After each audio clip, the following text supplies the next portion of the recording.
persoalan terbesar di MBG ini adalah kapasitas fiskal kita terbatas gitu. Artinya uang kita nggak banyak gitu. Beda dengan negara lain kan uangnya banyak, mereka bisa aja kayak helikopter gitu buang semua uang itu untuk masyarakat. Maka setiap anak dikenakan 100.000. Gitu. Okay. Jadi ada tambahan. Ya. Berarti nggak gratis lagi. Itu nggak gratis lagi. Nasi itu banyak, tapi nanti sayurnya cuman sehelai, 2 helai gitu juga dagingnya kok kayak kurus kering gitu kan. Itu jelas tidak memenuhi angka kecukupan gizi gitu.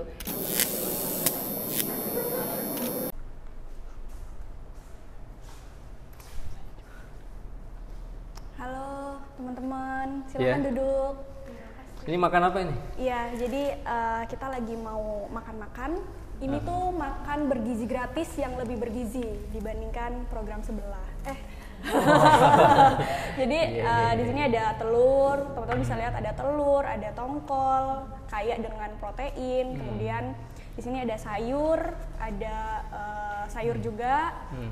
Nah ini ada buahnya juga nih sebagai vitamin dan pelengkap makanan kita. Dan tidak lupa susunya. Dan susu ini dijamin tidak banyak dipakai oleh mitra-mitra lain atau oleh menu-menu MBG yang lain. Proteinnya mana ini? Proteinnya ada di telur dan juga ada di ikan tongkol. Kalau tadi kakak habis ngapain berarti? Tadi aku lagi nyatetin kadar gizinya. Karena kenalin ya, aku sebagai SPPG. Jadi SPPG ini adalah penyalur makanan gratis di sekolah-sekolah. Ini gizinya top lah ya ini ya. Top, dijamin pokoknya. Kenapa nggak ada serangganya? Enggak, karena kita belum bisa menggunakan serangga. Soalnya di yang sebelah pakai serangga. Ya. Aduh. Oke, halo semua. Kembali lagi di podcast Di Atas Meja. Kenapa Di Atas Meja? Karena tidak ada obrolan yang dikorupsi di dalam obrolan kita kali ini. Nah, kali ini podcast Di Atas Meja. Oh iya, terlupa. Saya sebenarnya bukan SPPG, tadi cosplay aja sebenarnya. Jadi saya Eva dari ICW. Nah, kali ini saya nggak sendiri, saya bertiga bareng sama Kak Hana dari Vian, kemudian juga Mas Media dari Selios dan Mas Ubed dari Kopaja.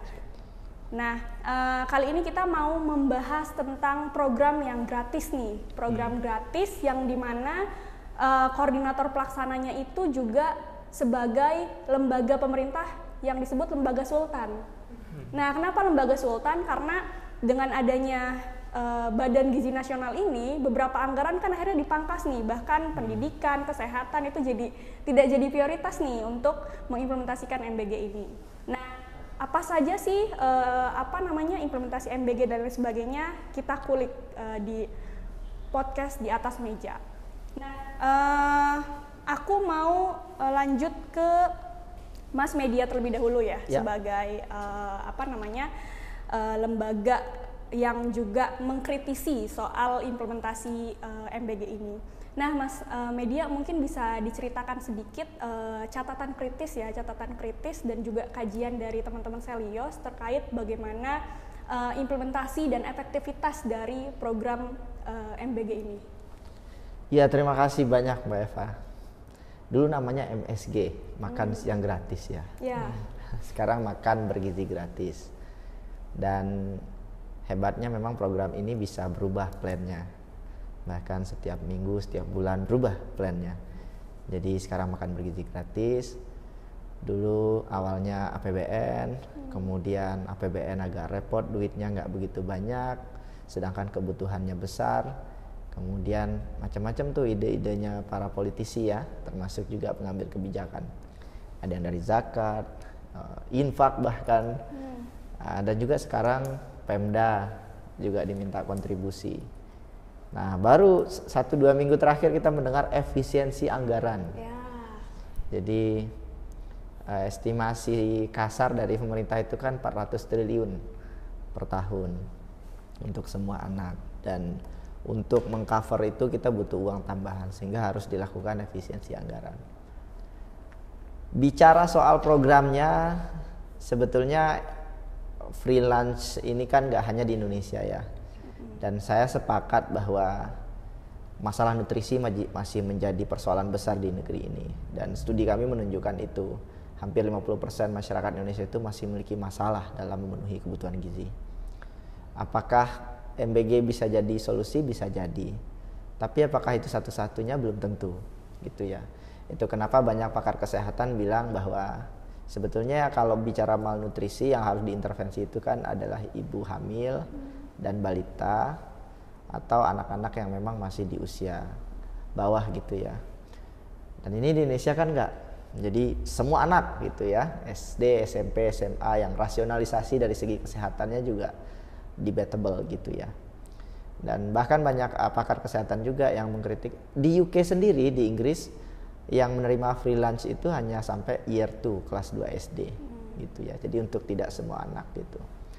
Nah, disinilah letak persoalannya. Jadi saya nggak lagi mendebat apakah program ini baik untuk nutrisi anak gitu ya. Itu nanti tentu perlu dibuktikan secara sains. Persoalan terbesar di MBG ini adalah kapasitas fiskal kita terbatas gitu. Artinya uang kita nggak banyak gitu. Beda dengan negara lain kan uangnya banyak, mereka bisa aja kayak helikopter gitu buang semua uang itu untuk masyarakat. Ini uang kita kan terbatas. Nah, bayangkan kalau kita punya duit terbatas nih, siapa yang kita dahulukan? Pasti adalah orang yang membutuhkan. Itu kenapa di Selios kami selalu menyarankan kalau mau program ini dilakukan, fokuskan dulu ke mereka yang membutuhkan. Itu anak-anak yang mengalami malnutrisi, anak-anak dari keluarga tidak mampu, termasuk anak-anak dari wilayah tertinggal 3T. Ini dulu yang perlu ditolong.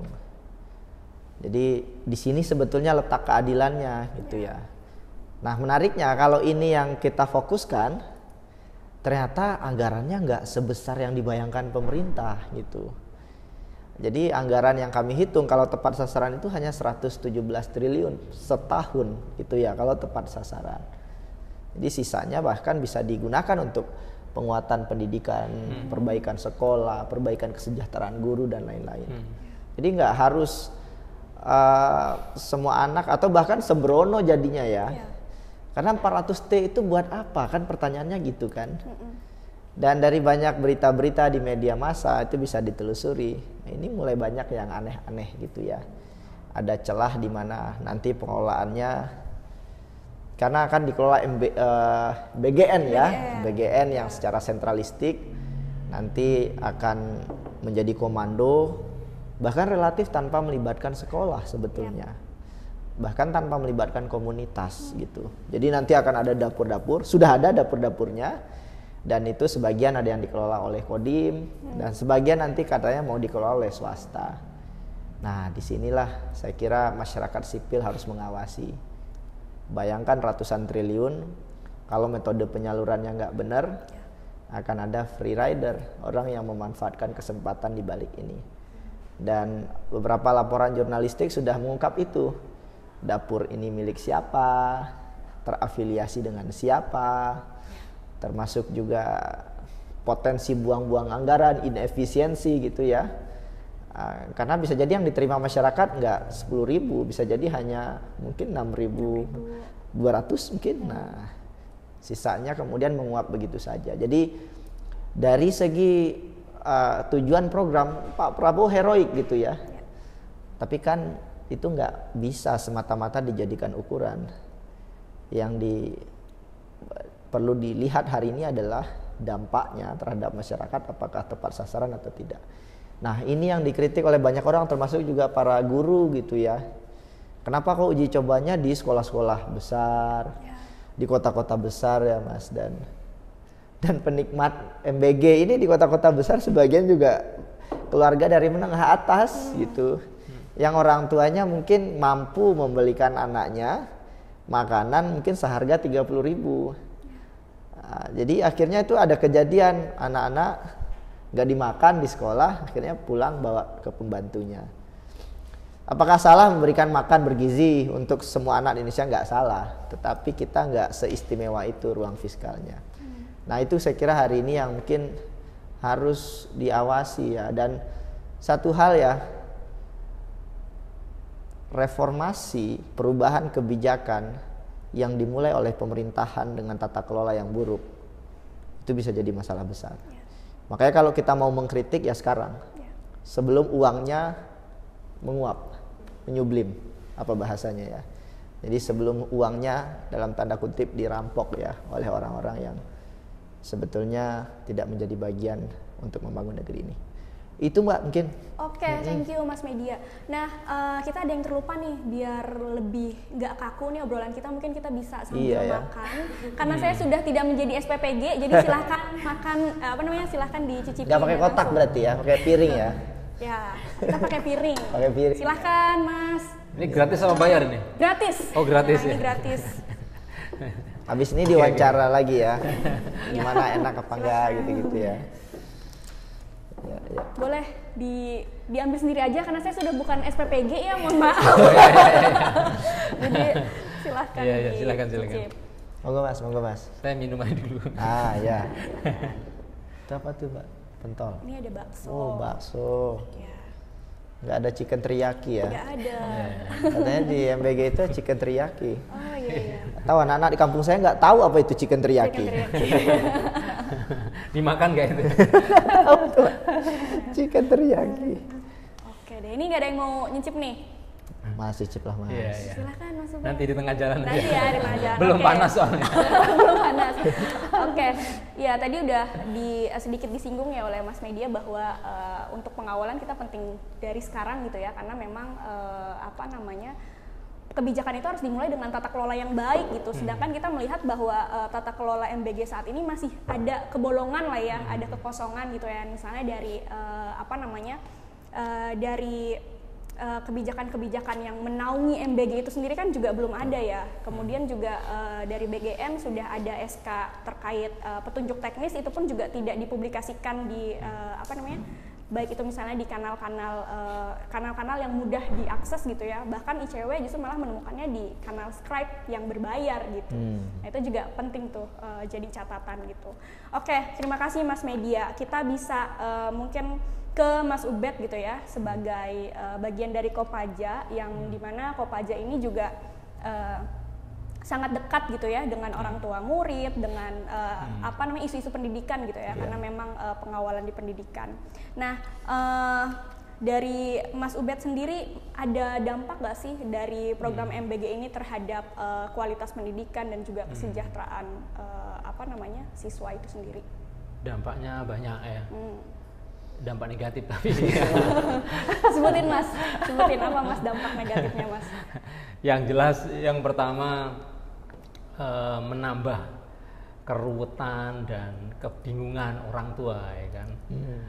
Jadi beberapa sekolah itu malah kreatif ya. Jadi dapat menu misalnya kok dirasa menunya kok nggak enak gitu kan. Jadi sekolah ada yang kreatif lalu supaya besok menunya enak, ada daging misalnya setiap hari, maka setiap anak dikenakan 100.000 gitu. Okay. Jadi ada tambahan. Ya. Berarti nggak gratis lagi. Nggak gratis lagi. Jadi nggak gratis gitu ya. Justru pungli ya. Pungli malah merajalela gitu. Bahkan misalnya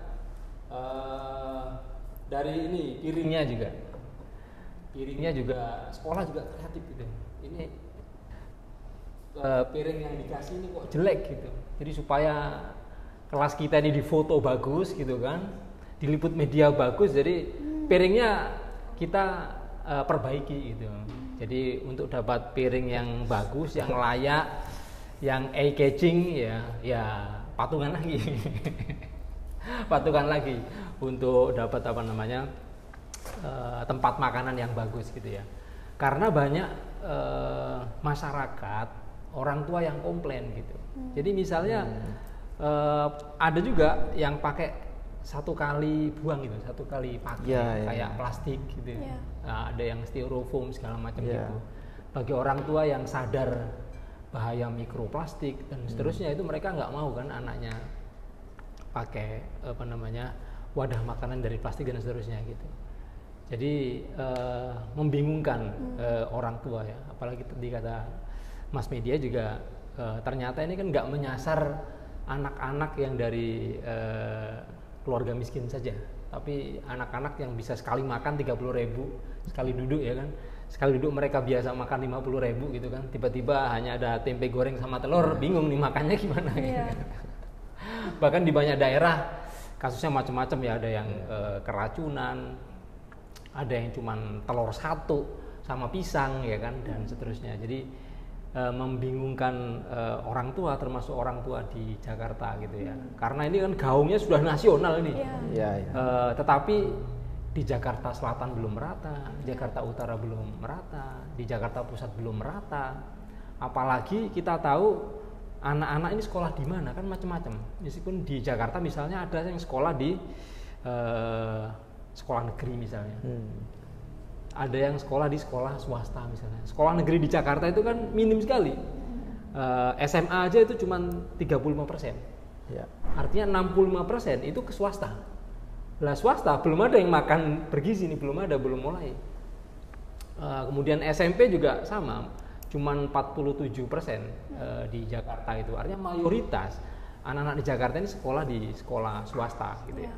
Begitu pula di sekolah swasta juga belum mulai. Kemudian di negeri dan swasta, anak-anak Jakarta yang sekolah di madrasah ya, kan sebagian juga ada anak-anak Jakarta yang sekolah di madrasah, baik madrasah ibtidaiyah, madrasah sanawiyah sampai dengan madrasah aliyah, itu belum mulai makan bergizi ini gitu. Artinya Jakarta dengan APBD yang demikian besar itu juga bagi orang tua di Jakarta ini masih membingungkan, mulai dari menunya, kemudian gizinya, sampai kapan dimulainya, sampai sudah mulai ada pungutan-pungutan yang aneh-aneh gitu kan. Dan itu sangat memberatkan orang tua gitu ya. Apalagi kawan-kawan kami yang fokus di masalah soal sampah, limbah dan seterusnya, itu kawan-kawan menghitung berapa jumlah sampah yang dihasilkan per hari. Dengan situasi hari ini yang Jakarta sebenarnya kan dalam situasi darurat sampah ini ya. Jadi setiap hari Jakarta menghasilkan 8.000 ton ya per hari sampah. Ditambah makan bergizi ini itu per hari bisa sampai 50 ton. Jadi kalau sebulan itu katakanlah kalau seminggu itu cuman Sabtu Minggu libur, itu 1 bulan 20 hari itu bisa sampai berapa itu 50 ton kali 20 itu bisa berapa 1.000 ya, bisa sampai 1.000 ton. 1.000 ton itu kalau dikumpulin itu 1 GBK itu penuh sampah Jakarta gitu. Apalagi menurut orang tua yang melapor ke kami, itu banyak sekali anak-anak yang tidak memakan sampai habis. Ya namanya anak-anak kan seleranya bisa beda-beda ya kan, menunya nggak cocok, ataupun kalau setiap hari mungkin bosen dan seterusnya, sehingga makanan yang dihabiskan sampai bersih dengan makanan yang sisa itu banyakkan anak-anak yang makan itu sisa. Bahkan ada yang nggak disetuh karena nggak doyan, karena ada anak yang nggak doyan daging misalnya, yang nggak dimakan dagingnya gitu. Jadi yang mestinya daging itu sumber protein, tapi anak-anak nggak doyan, jadi masalah. Jadi tadi saya bilang bahwa melahirkan banyak masalah. Lalu pertanyaannya apa dampak negatifnya, belum kelihatan nih Mas Bidi. belum kelihatan ya, karena ini baru berjalan beberapa bulan. Jadi kemudian tadi soal kalau di Jakarta ya, kalau di Jakarta kita pernah tilik data angka kecukupan gizi ya, anak-anak di Jakarta sebenarnya nggak bermasalah.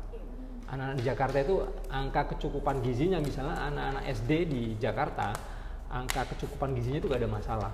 Kalau misalnya kita ngomong stunting misalnya, itu kan usia balita, Lah usia yang paling dekat dengan usia balita ini kan anak-anak SD katakanlah ya. Lah di Jakarta misalnya sebagai satu contoh itu ketercukupan gizi anak-anak usia SD itu di atas rata-rata angka kecukupan gizi yang seharusnya. Jadi anak-anak di Jakarta ini makanya sudah sehat. Anak-anak misalnya data BPS misalnya angka kecukupan gizi rata-rata di Jakarta itu sudah bagus gitu. Maka akan menjadi masalah kalau misalnya pemerintah makan ini kemudian untuk seluruh anak Indonesia dari SD sampai SMA, mau yang kaya mau yang miskin, pasti akan bermasalah gitu. Karena mestinya pemerintah itu ngerti mana yang prioritas gitu. Kalau yang nggak butuh ya nggak perlu menurut saya gitu ya. Jadi kayak misalnya di Jakarta misalnya angka ketercukupan gizi itu sudah di atas rata-rata nasional misalnya, atau angka rata-rata ketercukupan gizi yang ideal, ya nggak perlu. Mungkin diprioritaskan ke misalnya daerah-daerah di luar Jawa misalnya, ataupun di Jawa yang masih wilayah terpencil, terluar di pulau-pulau Jawa misalnya, itu lebih diprioritaskan daripada tadi sampai 400 triliun misalnya. Atau yang sekarang sudah diketok 71 triliun, itu akan habis Juni. Juni udah habis. Nah setelah Juni baru mikir itu, yang dibilang Mas Piri tadi, dari zakat lah, dari wakaf lah, entah dari apa lagi. Bahkan gitu. Dari uang pribadi presiden gitu ya. Dari uang pribadi presiden nggak gitu. Boleh. Padahal dalam konteks teman-teman Kopaja yang ngawal pendidikan ya, dari 71 triliun itu ya, teman-teman Kopaja pernah menghitung, itu sebenarnya kalau 71 triliun itu digunakan untuk membantu anak-anak yang putus sekolah, sekarang kan jumlahnya jutaan ini, jutaan anak-anak yang masih putus sekolah, artinya sekolah aja nggak bisa, itu semua se-Indonesia itu bisa sekolah tanpa bayar. Jadi anak-anak itu yang sekarang putus sekolah misalnya, itu boleh sekolah di mana aja, dibayari oleh pemerintah. Itu bisa. Jangankan anak-anak yang putus sekolah misalnya sekarang jumlahnya 4 juta gitu. Menurut hitungan teman-teman Kopaja, seluruh anak Indonesia ya yang nggak kebagian bangku di sekolah negeri, lalu mereka sekolah di sekolah swasta yang mahal itu kan, ada uang pangkal, ada SPP, ada studi tour, ada wisuda segala macam, itu bayar semua, itu dibayarin cukup gitu. 71 triliun itu cukup gitu. Nah artinya ini mana yang lebih prioritas? Ngasih makan seluruh anak Indonesia, mau yang kaya mau yang miskin gitu, mau yang perlu mau yang nggak perlu, atau kita prioritaskan tadi itu. Jangan sampai dalam konteks pendidikan ini ada one yang left behind gitu. Ada yang satu yang nggak sekolah. Dan di Indonesia bukan satu, tapi jutaan gitu. Belum lagi kalau kita lihat, kalau tadi kan yang belum sekolah nih, ini yang sudah sekolah, kita lihat bangunan sekolahnya. Ya, data BPS menunjukkan bahwa 60% SD kita, sekolah dasar negeri kita, bangunannya rusak. 60%. Artinya mayoritas sekolah dasar negeri kita itu bangunannya rusak. Gitu. Ya, mending diprioritaskan ke sana. Gitu. Belum lagi SMP yang jumlahnya minim, ya SMA yang jumlahnya minim. Kita punya peta jalan itu wajib belajar 13 tahun. Lah kalau sekolahnya rusak gimana? Gimana belajarnya gitu? Kalau SMP-nya nggak ada gimana? Misalnya di Jakarta SMP cuman 47%, SMA cuma 30%. Nah kalau sekolahnya nggak ada gimana mau kita mau sekolah wajib belajar 13 tahun gitu kan? Jadi ini program wajib belajar itu, sekolah belajar itu diwajibkan oleh pemerintah. Tapi kalau nggak ada sekolahnya gimana? Kalau nggak punya uang untuk bayar, siapa yang bayar loh? Kan pemerintah yang mewajibkan. Kenapa rakyat suruh bayar? Nah sekali lagi saya tegaskan bahwa makan bergizi gratis itu juga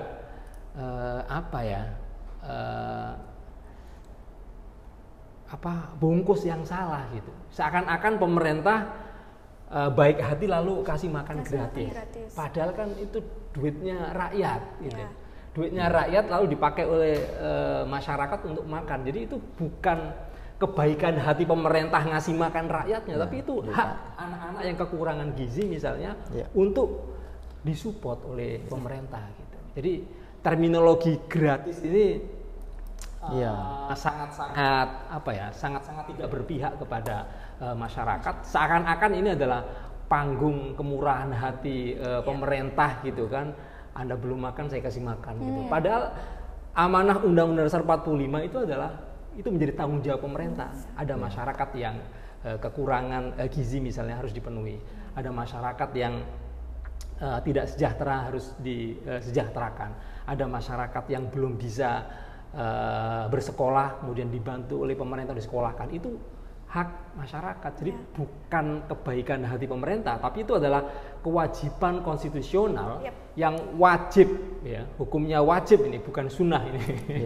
Wajib dijalankan oleh pemerintah. Artinya kalau pemerintah tidak melakukan itu ya jelas inkonstitusional, melanggar Undang-Undang Dasar 45. Oke, thank you Mas Ubed. Terkait konteks di pendidikan dan juga kesejahteraan siswa ya di sekolah-sekolah. Kita kembali beranjak ke Mbak Hana dari Vian Indonesia. Tadi kita sudah ngedengerin perspektifnya Mas Ubed dan masalah-masalah di konteks pendidikan gitu ya. Nah, kalau dari Mbak Hana nih, kita kan tahu ya bahwa visi misi untuk adanya MBG ini kan adalah untuk katanya kesejahteraan gizi, kemudian juga untuk mengentas permasalahan stunting dan lain sebagainya. Tapi dari catatan Vian melihat implementasi MBG ini tuh seperti apa dalam konteks komposisi gizinya, apakah sudah sesuai dan lain sebagainya, Mbak Hana? Kalau kami di Vian itu kan fokusnya ke atas pangan ya, Kak, dan jelas bahwa implementasi program makan bergizi gratis ini tidak sesuai dengan hak atas pangan itu sendiri, karena pada hakikatnya pangan sebagai hak itu mendorong pendekatan partisipatif, di mana ada pelibatan publik di dalamnya gitu. Dan seperti yang kita tahu dari awal program ini dicanangkan itu tidak ada transparansi syarat akan partisipasi dari kita gitu. Selain itu berdasarkan catatan kami di bulan Mei tahun lalu, Budiman Sujatmiko yang saat itu masih menjadi tim kampanye nasional Prabowo Gibran itu menjanjikan bahwa mengutamakan produksi pangan masyarakat bahkan sampai 80% untuk mencukupi produksi di program ini gitu. Tapi kan sampai sekarang sudah hampir 1 bulan kurang lebihnya kok belum terwujud ya, atau jangan-jangan bahkan nggak terwujud hal itu gitu kan. Belum lagi di penghujung tahun 2024 yang lalu Prabowo dalam siaran persnya itu mencontohkan kalau misalnya nih ada satu keluarga memiliki sekitar 3-4 anak, dengan bantuan ini mereka bisa mendapat 2,7 juta gitu. Belum lagi ditambah bantuan sosial lainnya dan tunjangan seperti PKH gitu kan. Padahal kalau berdasarkan catatan kami di tahun 2021, bantuan sosial pangan sejauh ini yang diberikan oleh pemerintah, sumber karbohidrat maupun proteinnya itu masih berupa makanan instan dan produk kaleng dari perusahaan gitu. Makanya saya sangat setuju dengan Mas Ubed bahwa program ini tuh jangan sampai seperti kedermawan negara. Ketika dalam prosesnya gitu bantuan sosial pangan itu banyak kemudian masyarakat itu dikonstruksi untuk mempersepsikan bantuan ini bahwa negara itu sudah baik loh dengan memberikan bantuan sosial kepada masyarakat. Jadi ketika ada hal yang menyeleweng dari segi kualitas dalam programnya itu masyarakat diminta untuk terima gitu. Kalau kita kaitkan dengan program makan bergizi gratis seperti yang bisa kita lihat di berbagai media gitu, komposisi antara sumber seratnya sayuran, sumber protein, sumber karbohidrat itu tidak seimbang.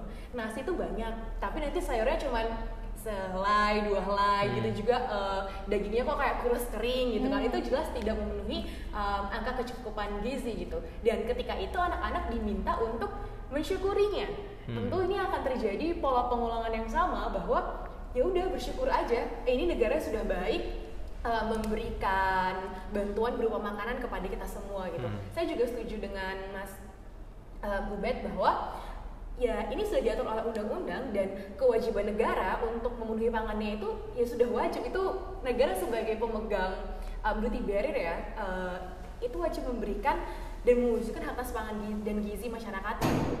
Dan kalau berdasarkan catatan Vian, pemantauan yang Vian lakukan itu kami menemukan setidaknya ada 13 kasus temuan dari angka kecukupan gizi yang tadi saya analogikan bahwa antara sumber karbohidrat, sumber zat dan sumber protein yang tidak seimbang, lalu ada pangan ultra proses dalamnya, ada sosis, nugget, bahkan rolada, juga minuman berpermanis dalam bentuk susu kemasan, dan keamanan pangan itu ada 7 temuan kasus di mana ada anak yang keracunan kan pada praktiknya gitu. Lalu kalau saya pribadi melihat sepertinya pemerintah itu lupa bahwa negeri kita tuh gemah ripah jinawi. Kita itu kaya, subur dan makmur dengan keanekaragaman kita itu tuh juga tidak kalah kayanya gitu. Dan keanekaragaman ini tuh akan menciptakan pola makan yang beragam pula. Dan ketika kita mengkonsumsi makanan yang beragam, termasuk sumber karbohidrat, di mana kita sekarang diseragamkan dengan beras, itu ketika kita mengkonsumsi pangan yang lebih beragam, tubuh kita itu terbukti kok akan lebih mencukupi mikronutrien kita, dan juga selain itu mencegah stunting gitu. Seharusnya Prabowo Subianto lewat program ini itu berkaca dari keanekaragaman kita dan kembali kepada pangan lokal yang tersedia gitu. Dan selain itu, kalau misalnya tadi janji yang belum ditepati untuk mencukupi produksi pangan dari produsen pangan skala kecil, ada baiknya juga pemerintah itu membenahi carut-marutnya implementasi dari Undang-Undang Perlindungan Nelayan dan Undang-Undang Perlindungan Petani, karena mereka sampai sejauh ini masih menjadi produsen utama dari pangan kita yang kita tidak boleh lupa tentunya. Kami rasa dengan begitu, dengan hal tadi, program makan bergizi gratis tampaknya bisa memenuhi hak atas pangan dan gizi dengan cepat. Kalau dari Iya, jadi catatannya juga penting banget pemerintah tuh untuk melihat skala prioritas dalam pembuatan program gitu ya, apa saja masalah dan lain sebagainya. Oke, saya sudah diingatkan tim Koms. Mungkin kita coba gali lagi di Mas Ubed gitu ya, tadi soal sedikit penggalian terkait implementasi MBG di sekolah gitu. Nah, ada nggak sih Mas Ubed konsolidasi atau semacam penjaringan ya, konsolidasi lah ya, konsolidasi orang tua yang diinisiasi oleh teman-teman Kopaja untuk ikut dalam mengawal makan bergizi gratis ini? Iya, jadi kami ini kan ada banyak organisasi perkumpulan yang terlibat dalam Kopaja ini, dan mereka ada perkumpulan orang tua, kemudian perkumpulan pemuda ya, dan seterusnya, pelajar juga ada lah. Mereka memberikan informasi, melakukan pemantauan ya, monitoring di sekolah-sekolah dan seterusnya terkait dengan bagaimana makan bergizi ini benar-benar berdampak ya terhadap peningkatan gizi dan juga kualitas pendidikan gitu.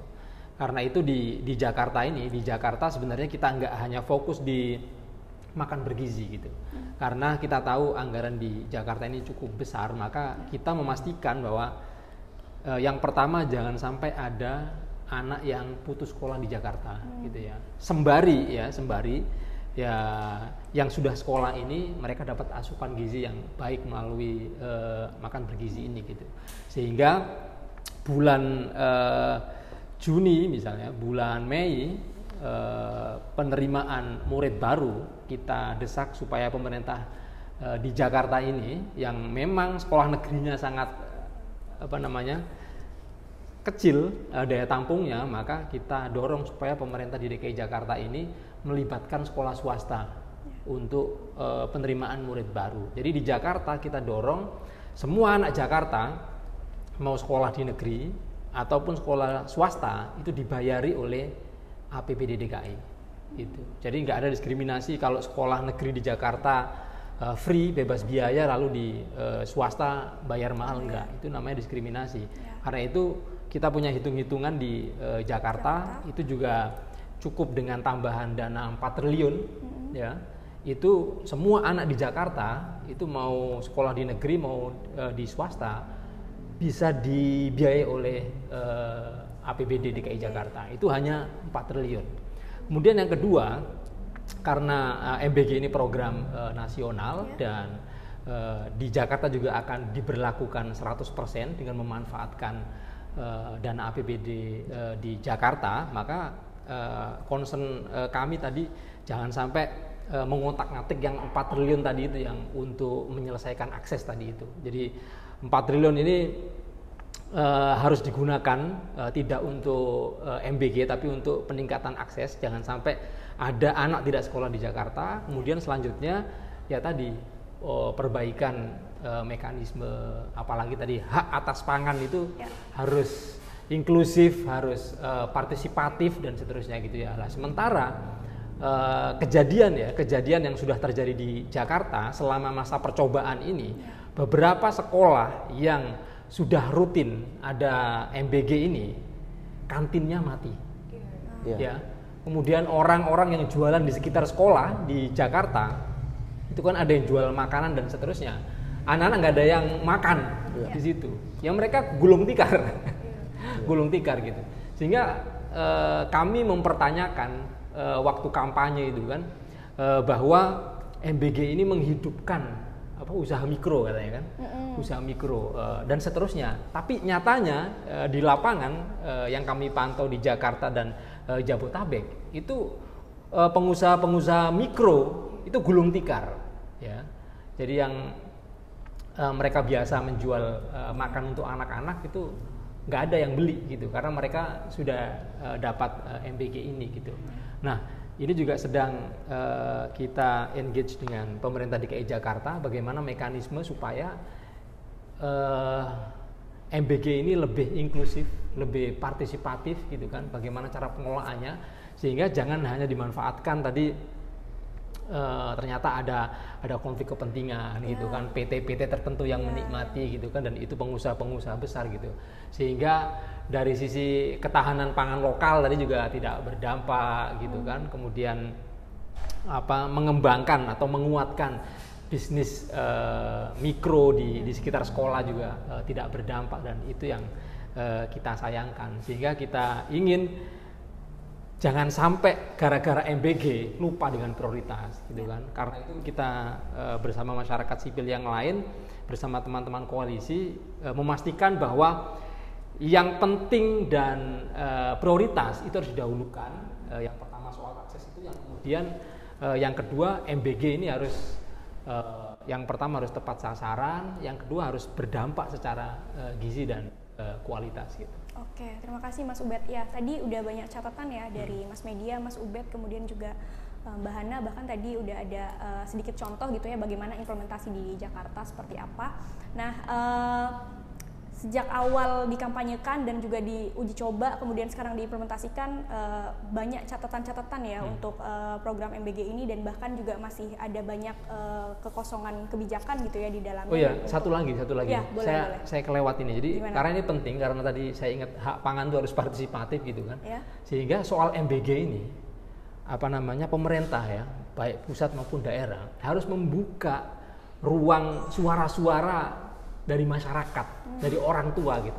Saat ini anak-anak orang tua itu trauma mau ngomong, ya. Waktu percobaan kemarin kan viral, banyak yang videoin, banyak itu. Feedbacknya apa gitu kan? Kan kita mau ditabokin sama Deddy Corbuzier gitu kan? Itu bayangin orang segede Deddy Corbuzier mau nabokin anak-anak itu. Belum lagi yang kepala sekolahnya, yang anak-anak yang videoin, kepala sekolahnya dipanggil oleh dinas. Anaknya diintimidasi oleh kepala sekolah. Lah saya pikir ini cara-cara kolonial yang harus dihindari gitu ya. Kita ingin bahwa program pemerintah itu berjalan dengan baik, berdampak gitu ya, sesuai dengan tujuan. Tapi kalau suara-suara masyarakat ini ditutup, dibungkam, ini maka bukan dampak baik yang kita dapatkan, tapi justru keburukan, justru masalah termasuk ada korupsi di situ, termasuk ada problem sampah di situ, termasuk ada pungutan liar yang merajalela di situ. Itu justru yang marak, bukan pada cita-cita utama soal perbaikan gizi, peningkatan kualitas, memajukan pendidikan. Itu jadi kandas semuanya nanti. Ya, tadi ya banyak catatannya ya Mas Ubed ya. Oke, nah mungkin untuk menutup podcast kali ini aku mau minta para narasumber untuk memberikan sedikit secara singkat closing statement gitu ya, bagaimana kita bersama-sama nih masyarakat sipil dan juga mungkin warga yang terdampak untuk bisa mengawal program MBG ini. Boleh ke Mas Media dulu, gimana Mas? Ya, ini perlu kerja kolektif. Tidak hanya pengambil kebijakan, tapi saya kira masyarakat sipil, Mas Ubed dan teman-teman itu harus mengawasi ya, termasuk juga pihak sekolah itu ya. Tapi kalau boleh berpesan, sebetulnya yang harus mengawasi dan kuat secara konstitusi itu adalah DPR. Jadi percuma aja di DPR itu nggak ada yang teriak soal MBG ini, padahal kita memilih mereka untuk mengawasi pemerintah. Jadi di Indonesia itu repot sekali. Kalau DPR-nya jalan, mungkin Mas Obed nggak perlu repot-repot ya Mas ya. Kita masyarakat sipil nggak perlu. Tapi kan perdebatan yang konstruktif itu tidak terjadi antara legislatif dan eksekutif. Itu poin pertama. Terus yang kedua adalah ini uang besar sekali. Yang saya khawatirkan, saya menyambung Mas Ubed tadi adalah adanya shifting biaya dana layanan publik yang lain. Jadi kan sekarang efisiensi anggaran ya digeser semua, diambil semua dari layanan-layanan publik yang lain. Jadi jangan sampai gara-gara memperbaiki satu hal justru merusak hal yang lain. Ini kan justru nanti sangat disayangkan gitu ya. Dan Pak Prabowo saya kira perlu dikelilingi oleh orang-orang yang jujur, orang-orang pintar, teknokrat. Karena sampai detik ini saya nggak pernah mendengar BGN atau perwakilan pemerintah itu mensitasi kajian dari BRIN, mensitasi kajian dari Bappenas terkait MBG, mensitasi kajian dari akademisi, nggak pernah. Jadi ini modal penciuman aja model penyalurannya. Karena anggaran riset dipotong semua. Anggaran riset dipotong semua. Dan sebetulnya juga ada hipotesis juga, kalau semua berdasarkan riset dan teknokratik, nggak bisa bermain akhirnya di sana. Mudah-mudahan ini tidak benar ya. Tapi kalau ini benar, ya makanya masyarakat sipil yang harus melakukan perlawanan, termasuk juga orang tua guru, karena ini adalah uang mereka dari pajak rakyat ya. Jadi ini bukan makan bergizi gratis, ini adalah makan bergizi dari uang rakyat. Dan saya setuju istilah Mas Ubed tadi, jangan justru MBG jadi panggung kemurahan hati pemimpin. Ini uang rakyat, bukan uangnya pemerintah yang ada di sana. Gitu. Oke. Gitu, Mbak. Terima kasih Mas. Kak Hana, silahkan. Kalau saya lebih kurang setuju dengan apa yang Mas Media sampaikan, terutama ini adalah kerja partisipatif yang di dalamnya tentunya harus ada yang banyak lini gitu, mulai dari pemerintah, jaringan masyarakat sipil, bahkan pihak-pihak yang dilibatkan oleh program ini gitu. Kalau kita berkaca dari Brazil yang sudah menjalankan program ini sejak tahun 55 gitu, mereka bahkan membentuk School Feeding Watch yang kita tuh bisa memantau secara bersama-sama gitu. Bahkan pemerintah Brazil juga membentuk Dewan Ketahanan Pangan yang di dalamnya itu ada jaringan masyarakat sipil. Tapi kan kalau di kita Badan Gizi Nasional banyak juga purnawirawan TNI yang menjadi pejabat di sana.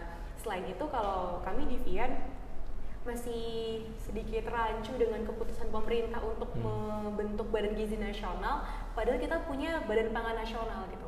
Karena kami melihatnya masalah pangan dan gizi itu tidak bisa dipisahkan.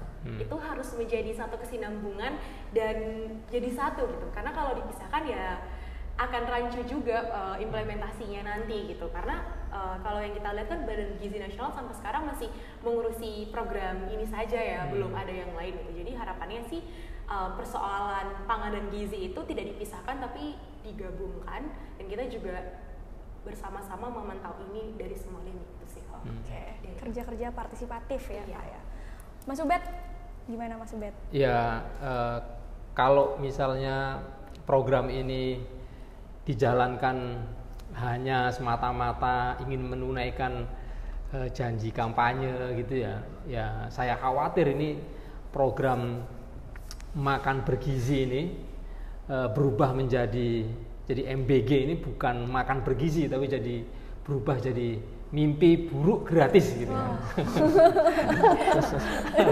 Jadi semua bermimpi tapi nggak ada itu alam ilusi nggak ada gitu. Itu yang kita nggak ingin itu semua terjadi ya.